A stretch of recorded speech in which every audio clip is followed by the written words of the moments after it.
रावण की हिम्मत नहीं कि किष्किंधा के ऊपर से कभी जाए तो आवाज भी कर दे। दब के चला जाता था, छुप के चला जाता था। ये तो बाली, आपने सुना है, जाना है, कथा ना? इसको डिक्लेयर किसने किया?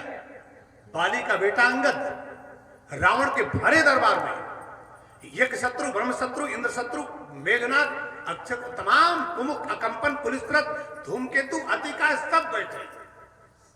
सबके बीच में अंगद खड़ा था भरे दरबार में। रावण ने कहा, तू मुझे जानता है मैं कौन रावण हूं? वो कथा नहीं सुनाना मुझे। तू जानता है मैं कौन रावण हूं? अंगद ने कहा, एक को तो मैं जानता हूं, वो वाला तू है कि नहीं ये बता दो, और मैं बताऊंगा तू कौन कौन रावण है। एक कहत मोहि सकुच अत, रहा बाली की कांख। तू वही रावण है ना जिसको मेरा बाप बाली कांख में दबाया था 6 महीना? अच्छा, इसके बाद रावण की पोजीशन क्या हुई होगी? पूरा मामला खोल के रख दिया बड़े दरबार में, पूरी पोजीशन खत्म। सबके सामने बड़े डायलॉगबाजी करता था और सब भरी सभा में अंगद कह रहा है तू वही है ना? एक कहत मोहि सकुच अति, रहा बाली की कांख, 3 मह रावण। इसके बाद जो शब्द लिखा गया है, पता नहीं आपके यहां बोला जाता है कि नहीं हो, किसी से बहुत नाराज हो के झगड़ा उगड़ा करते समय किसी को तुम कहना हो तो ठेठ भाषा में क्या कहते हैं? तुमको तो कहते हैं। हमारे यहां उसको बहुत अलग शब्द कहते हैं, या आप लोग समझ जाएंगे। अंगद ने वही शब्द प्रयोग किया। लंकेश नहीं, रावण नहीं, आप नहीं, तुम नहीं, तुम से भी घटिया बना दिया उस शब्द को। 3 मह रावण ताई कवन। ये अंगद रावण के भरे दरबार में बोल रहा है। उस समय रावण को ग्लूकोज नहीं चढ़ रहा था, दुर्बल नहीं हुआ था, सिंहासन पर बैठा था, पूरे पावर में था, पूरे वजूद में था। तब उसको डांटा अंगद ने बड़ी सभा में। जैसे भारत के प्रधानमंत्री जी ने ट्रंप के सामने तब सख्ती की है जब पूरे ताकत में ट्रंप है, तब डांटा है, लगाओ तुम टैरिफ भारत के ऊपर, हम जब स्वदेशी अपनाएंगे तुम्हारा टैरिफ काम नहीं करेगा। पूरी दुनिया उसका लोहा मानती थी। लड़ा दिया इजराइल और फिलिस्तीन को, तमाम सबको टक्कर करा दिया नालायक। यूक्रेन और रूस को लड़ा दिया, अफगानिस्तान पाकिस्तान को लड़ा दिया। इसके बाद भारत को नजर जब पूरे फार्म में है अमेरिका, तब मोदी जी ने उसको जवाब दिया। 3 मह रावण ताई कवन। तू कौन है रे? बड़ी बात कर रहा है। तू कौन रावण है? बोल। 3 मह रावण ताई कवन, सत्य बदहु। सच बोल, तू कौन रावण है उसमें? जो मेरे बाप के कांख पे था वही है ना? रावण बड़ा शर्मिंदा हुआ, गुस्सा आया, तिलमिला गया। रावण ने कहा, कोई है नहीं, इसको उठा के समंदर में फेंक दे। रावण ने डांटते हुए कहा, कोई है नहीं जो इसको, इस बंदर को उठा के समंदर में फेंक दे। अंगद ने कहा, अंगद दोनों हाथ से मुक्का बनाए, ऐसे मुक्का बना के अंगद ने धड़ाम से धरती पर पटक दिया। रावण के भरे दरबार में जिस समय अंगद ने जमीन पर अपना मुक्का पटका है, रिक्टर पैमाने पर 4.3 पॉइंट का भूचाल आ गया लंका में। हिल गई पूरी लंका, फाउंडेशन डिस्टर्ब हो गया। और रावण की क्या पोजीशन थी? मत कहना सबसे बड़ा ताकतवर था। उस समय अंगद के मुक्के की धमक से, अंगद ने रावण को टच नहीं किया है, अंगद के मुक्के की धमक से रावण जो 9 सीढ़ियों के ऊपर सिंहासन पर बैठा था, मुंह के बल जमीन पर गिर पड़ता है। अंगद के मुक्के की धमक से रावण नीचे गिर गया। ये बहुत बलवान माना जाएगा। हिल गई लंका, रावण मुंह के बल नीचे गिरा। अंगद ने उसका 4 मुकुट फेंका रामादल में। बंदरों ने देखा, कहा लंका से अग्निबाण आ रहा है, लूक आ रहा है। राम ने कहा नहीं, एक रीत 10 कंधर केरे, आवत बाली तनय के प्रेरे। ये रावण का मुकुट है। राम जी ने समझाया बंदरों को, ये रावण का मुकुट है। ये बाली का पुत्र अंगद भेजा है, फेंका है उतार करके। राम ने कहा, वाह बेटा अंगद, बाली कह के मरा था कि यह तनय मम सम बीनय बल, कल्याण प्रद प्रभु लीजी। बाली ने कहा, थोड़ा सा हो जाएगा। तो बाली ने कहा कि ये जब मेरे समान बलवान है।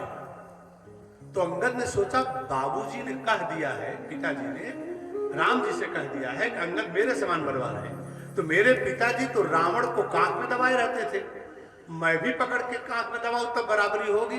या फिर छोड़ो, वो काम कर चुके, दूसरा मैं करके दिखा दूं। रावण को एक मुक्के की हलचल से, केवल बिना टच किए, रावण को जमीन पर गिरा और इसके बाद मुकुट उठा के फेंक दिया। राम को विश्वास हो गया कि अंगद बाली से कमजोर नहीं है। बाद में अंगद आए जब, तो राम ने कहा, यार अंगद तुमको भेजा था, उससे कुछ बातचीत करने, संधि प्रस्ताव करने, शांति वार्ता करने गए थे, तो उसका मुकुट उठा फेंक दिए। जिंदा है कि नहीं बेचारा? जीते जी रावण का मुकुट कोई छीन ले, पहली बार ऐसा हो सकता है ना, ऐसा कभी हुआ नहीं। रावण के सिर का मुकुट कोई उतार ले जीते जी, ये तो बहुत असंभव सा है। अंगद ने कहा, पूर्ण स्वस्थ है, जीवित है, तंदुरुस्त है, फेंक दिया मुकुट। कहा, क्यों फेंक दिए? अंगद ने कहा, इसलिए फेंक दिया कि आपका थोड़ा सा काम मुझे अधूरा लगा राघव सरकार। राम जी, आपका एक काम मुझे अधूरा लगा। राम जी ने कहा, मेरा कौन सा काम अधूरा है? कहा, आपने विभीषण के आने पर उसका तिलक तो कर दिया, लेकिन मुकुट बेचारे को नहीं मिला अभी तक। शपथ ग्रहण समारोह लेट हो ठीक है, कम से कम नाम की घोषणा तो हो जाए, मुकुट तो उसको दे दो कम से कम आप। इसलिए मैंने रावण का मुकुट भेजा। राम जी ने कहा, हाँ काम तो ठीक हुआ, लेकिन ये काम तो बाद में भी हो सकता था। अंगद ने कहा, कब? राम जी ने कहा, जब मैं उसका वध करता रावण का, जब वो मर जाता, तब उसका मुकुट उतार के मेघना विभीषण के सिर पर पहना दिया जाता, ठीक तो था।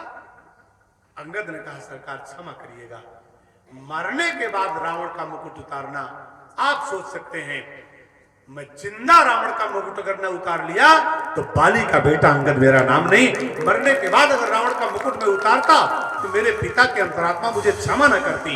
नालायक कितना कायर तो हो गया, जिस रावण को मैं कांख में दबा के रखा, उसका मुकुट उतारने के तुमको मारना पड़ा, मौत का इंतजार करना पड़ा, इसलिए जीवित रावण का मुकुट फेंक दिया। ये बड़ा बलवान था, अपने समय सबसे बड़ा बलवान था। अब तो बात बदली है, कम से कम चेंज करिए अपनी भावना। इतना उदाहरण दिया हूं उसके, मतलब सबसे बड़ा ताकतवर मानना उसको जो शील्ड दी जाती है, ये गलत है। शक्तिशाली था, उपद्रवी था, राक्षस था, अनाचारी था, दुराचारी था, भ्रष्टाचारी था, मिथ्याचारी था, व्यभिचारी था, पापाचारी था, लेकिन शक्तिशाली सबसे ज्यादा नहीं था।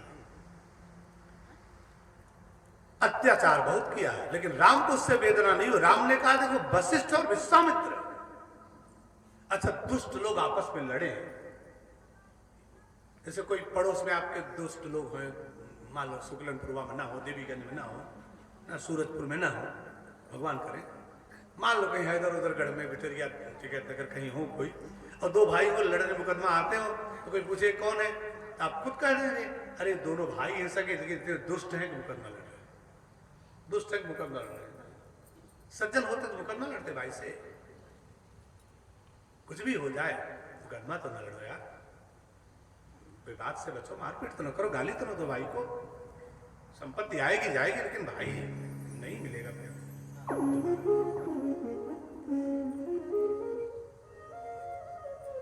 इसलिए तकलीफ से भाई से विवाद मत करो।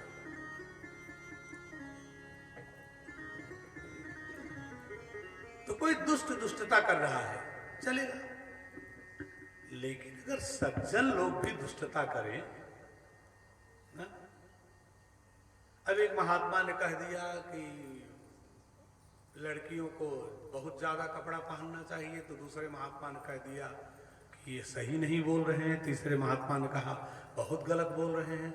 चौथे महात्मा ने कहा उसको बोलने का अधिकार ही नहीं है। महात्मा ही आपस में मुकदमेबाजी में लग गए। किसी ने कह दिया कि मतलब वो राधा रानी शब्द ही नहीं है भागवत में, तो किसी ने कहा है, गारंटी से कह रहा हूं है। यार बहुत दर्द है, भागवत जी क्षमा करेंगे, दिल की वेदना कर रहा हूं आचार्य जी। 4 वेद हैं, 6 शास्त्र हैं, 18 पुराण हैं, जितनी कथाएं कहना हो कहो, कम से कम एक संत होकर के दूसरे संत का विरोध तो मत करो। यही बाकी रह गया। गीता भागवत उपनिषद धर्म पुराण शास्त्र सब भरे हैं, जितना कहना हो कहिए, किसी के विरोध में बोलने की क्या जरूरत है। एक इस्लामिक मौलवी कभी दूसरे मौलवी का विरोध नहीं करता। एक फादर पादरी कभी दूसरे फादर का विरोध नहीं करता। बड़ी पीड़ा है, वेदना व्यक्त कर रहा हूं प्रभु, क्षमा करना। एक चिलम में, चिलम समझ रहे हैं ना, जब पाउच समझ गए तो चिलम समझ ही लेंगे। एक चिलम में 4 गजेड़ी 7 गजेड़ी एक साथ बैठ के गांजा पी सकते हैं। एक गड्डी प्लेइंग कार्ड ताश में 6 लोग जिनसे बोलचाल ना भी हो तो भी एक साथ बैठ के खेल सकते हैं ताश। लेकिन एक बिंदु पर चारों शंकराचार्य कभी एक मत नहीं हो रहे हैं। ये धर्म की ग्लानि है। एक बिंदु पर एक हो जाओ यार, कम से कम। राम मंदिर में बन गया तो सब लोग साथ खड़े हो जाओ, उसका तो विरोध मत करो। अच्छा काम हुआ है, कहीं भी धार्मिक कार्य हो रहा हो उसका तो समर्थन कर दो। अच्छा, ना समर्थन कर सकते हो तो विरोध तो मत करो, अच्छे कार्यों का विरोध तो मत करो। ये धर्म की गिलानी है। अच्छा, ये कल युग में कर रहे हैं, चलो कोई बात नहीं साहब, सुप्रीम कोर्ट तक मुकदमा है संतों का, नजदीक से जानता हूं। और कल युग है, हो गया।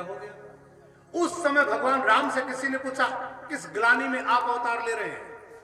राम जी ने कहा देख नहीं रहे हो, एक और ब्रह्मा के मानस पुत्र वशिष्ठ जो सृष्टि को रोकने का सामर्थ्य रखते हैं, दूसरी ओर ब्रह्मा के समान सृष्टि की रचना करने वाले तपस्वी महात्मा विश्वामित्र हजारों साल तक दोनों शत्रुता के मूड में है। ये धर्म की ग्लानि नहीं तो और क्या है। समर्थवान दोनों हैं, लेकिन एक साथ बैठ करके कभी रावण के अत्याचार के खिलाफ मीटिंग नहीं कर रहे। छोटे छोटे बिंदुओं पर संसद में विरोध में 10-10 दिन सत्र नहीं चलता, लेकिन चाइना और पाकिस्तान जो हमारे ऊपर बुरी नजर लगाए हुए हैं, कम से कम इस बिंदु पर तो एक साथ बैठ करके बात कर लो। इतना विरोध तो नहीं होना चाहिए, देश को विरोध में की आग में जला दो, लेकिन वही कर रहे हैं। तब भगवान को लगा ये धर्म की गिलानी है। जब वशिष्ठ और विश्वामित्र जैसे संत भी एक दूसरे के विरोध में खड़े हुए, महात्मा विश्वामित्र ने एक बार फरसा उठाया तो वशिष्ठ के 100 पुत्रों का वध कर दिया। अगर वशिष्ठ जैसे महात्मा के पुत्रों का वध राक्षस करते तो धर्म की हानि थी, लेकिन वशिष्ठ के पुत्रों का वध महात्मा विश्वामित्र कर दिए। एक संत के परिवार को दूसरा संत मार रहा हो, संत के द्वारा संत के परिवार की हत्या हो रही हो, ये धर्म की हानि नहीं गिलानी है। तब देखा भगवान ने कि धरती बड़ी पीड़ा में व्यथित है। अतिशय देखी धर्म की ग्लानि, अति